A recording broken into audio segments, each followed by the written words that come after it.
Perkenalkan, nama saya Hayatuningsih dengan NIM 10312011107, matkul Good Governance. Di sini saya akan menjelaskan analisis saya tentang laporan tahunan perusahaan PT Estetika Tata Tiara Tbk. Baiklah, yang pertama ada struktur kepemilikan perusahaan, yaitu perusahaan ini termasuk dalam kepemilikan perseorangan yang dimana adanya kepemilikan dari pihak manajemen perusahaan.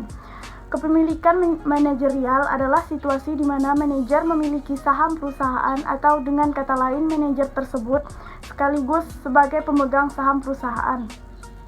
Dalam laporan keuangan, keadaan ini ditunjukkan dengan besarnya persentase kepemilikan saham perusahaan oleh manajer.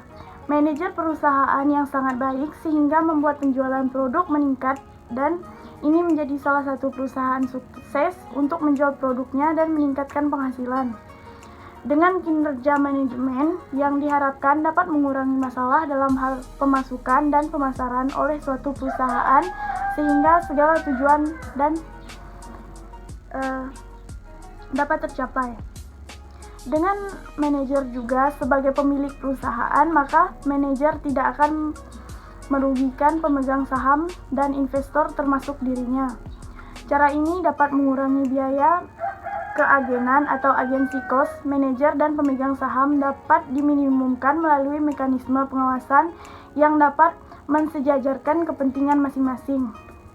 Kivip yang berdiri sejak 24 tahun yang lalu menunjukkan pertumbuhan dan perkembangan yang begitu pesat karena manajemen perusahaan yang terstruktur dan berhasil menjalankan tugasnya sehingga produk banyak diminati dan dikenal oleh masyarakat.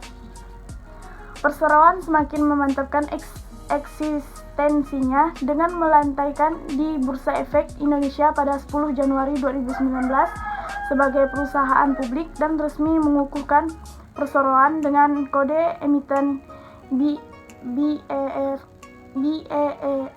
serta menjual 376.862.500 lembar saham seharga 340 per lembar saham.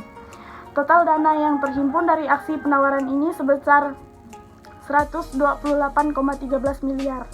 Guna mencapai perbaikan yang berkelanjutan dalam produktivitas dan efisien, perseroan mulai menetapkan sistem manajemen mutu yang kompleks yang dapat mendukung segala aktivitas lini bisnis perusahaan.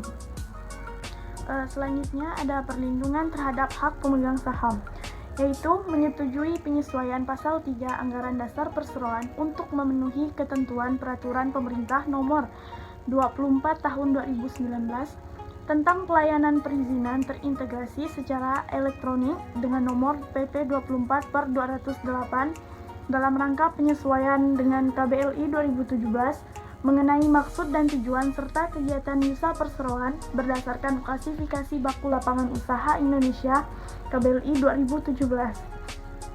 Anggaran dasar perseroan yang mencerminkan perubahan perseroan menjadi perusahaan terbuka tercermin dalam Akta Pernyataan Keputusan Para Pemegang Saham Perseroan nomor 12 tanggal 17 September 2018 yang dibuat di hadapan Emira Fauzia Karina SH.M.Kn, notaris di Jakarta, yang telah mendapatkan persetujuan Menteri Hukum dan Hak Asasi Manusia Republik Indonesia sebagaimana dinyatakan dalam keputusan nomor AHU 001934 AHA 0102 tahun 2018 pada tanggal 18 September 2018. Diterima dan dicatat dalam database Sistem Administrasi Badan Hukum Kementerian Hukum dan Hak Asasi Manusia Republik Indonesia sebagaimana dinyatakan dalam Surat Nomor AHU AH 010302439558 dan Surat Nomor AHU AH 010302439559 pada tanggal 18 September 2018 dan telah didaftarkan dalam Daftar Perseroan nomor AHU 0123386 AH 0111 tahun 2018 tanggal 18 September 2018 dengan akta nomor 12/2018. Selanjutnya, tanggung jawab Dewan Komisaris. Dewan Komisaris melakukan pengawasan atas kebijaksanaan pengurusan, jalannya pengurusan pada umumnya, baik mengenai perseroan maupun usaha perseroan, serta memberikan nasihat kepada direksi. Dewan Komisaris wajib menjalankan tugas dan tanggung jawab dengan itikat baik, penuh tanggung jawab dan kehati-hatian. Lanjut dengan tanggung jawab Dewan Direksi. Berdasarkan anggaran dasar perseroan, direksi bertugas dan bertanggung jawab penuh atas pengurus perseroan untuk kepentingan perseroan sesuai dengan maksud dan tujuan perseroan yang ditetapkan dalam anggaran dasar. Setiap anggota direksi wajib melaksanakan tugas dan tanggung jawab dengan itikat baik, penuh tanggung jawab dan kehati-hatian. Selanjutnya, tanggung jawab Komisaris Independen. Bertanggung jawab dalam melaksanakan prinsip-prinsip good corporate governance. Komisaris independen mempunyai kesamaan dalam hal tugas, fungsi, wewenang, dan tanggung jawab sesuai dengan peraturan perundang-undangan. Struktur kepengawasan menggunakan struktur fungsional yang dimana struktur ini mengelompokkan karyawan berdasarkan pengetahuan khusus atau sumber daya khusus, pemasaran, sumber daya manusia, operasi, keuangan, serta pelatihan dan pengembangan. Selanjutnya ada komite audit. Komite audit di sini bertugas membantu Dewan Komisaris dalam pengawasan atas pengelolaan perseroan dan memberikan opini secara independen serta rekomendasi atas kebijakan yang dijalankan manajemen perseroan. Termasuk di antaranya adalah yang pertama, melakukan penelaahan ketaatan terhadap peraturan perundang-undangan yang berhubung dengan kegiatan perseroan. Yang kedua, memberikan pendapat independen dalam hal terjadi perbedaan pendapat antara manajemen dan akuntan publik atas jasa yang diberikannya. Yang ketiga, memberikan rekomendasi kepada Dewan Komisaris mengenai pemilihan dan pemberhentian kantor akuntan publik. Yang keempat, melakukan penelaahan atas efektivitas pelaksanaan fungsi audit internal dan akuntan publik. Lalu yang kelima, melakukan penelaahan terhadap aktivitas pelaksanaan manajemen risiko yang dilakukan oleh direksi.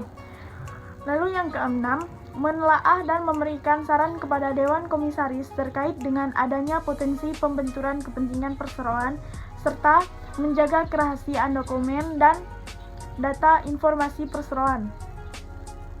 Selama tahun 2019, Komite Audit telah mengadakan 8 kali rapat dengan frekuensi kehadiran 95,8%.